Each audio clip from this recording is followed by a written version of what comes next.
How to progress to a good overhead squat. I'm going to start with the kettlebell, because if you're good with overhead squat with the kettlebell, it will transfer to your barbell work. The kettlebell needs to be held straight above your shoulders. There is no Y position with your arms. You cannot pull a kettlebell apart. So the most mobility and flexibility required is for the kettlebell. So get good with your overhead kettlebell work, and it will transfer to your barbell overhead work.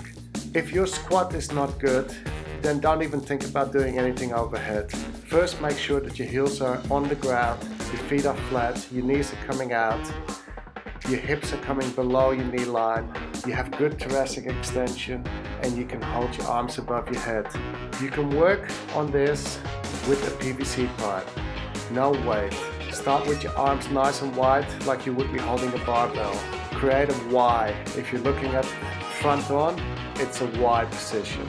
From there you can also go all the way back down and work on your shoulder blades, squeeze them together, bring the PVC pipe down to your buttocks and then back up.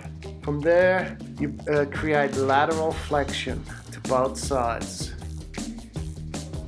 working on your thoracic but also on your shoulders. When you get good at this, next thing is a narrower grip with your PVC pipe. Still make sure that you get your hips below your knees and that your heels remain on the ground. Then you go to the closest grip possible. Now before you start your squat, you want to create your thoracic extension already, not during the squat. So start with thoracic extension, then start with the squat. Again, make sure that your hips go below the knee line and you're meeting all the requirements for a good overhead squat. Practice this quite a few times till you feel good about it. You're nice and warm, and this will take quite a while to get this. It's not going to happen overnight. From there, start with one kettlebell overhead. One kettlebell overhead is a lot easier than two.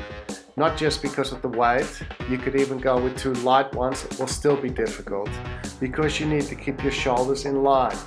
If you're doing one kettlebell, one shoulder, the one that's pressing up or holding it up above the head, can be higher than your other. Make sure that your left works just as good as your right, so don't just practice your right side or your good side.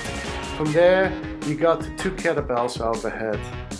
Now I'm using 220s, but obviously you want to start with as low as possible. You can start with 8 kilos, you can start with 4 kilos. It doesn't matter. It's about the technique that you are able to maintain. You're working on your flexibility and your mobility and your strength. From there, go to 16, 20, 24, and build your way up.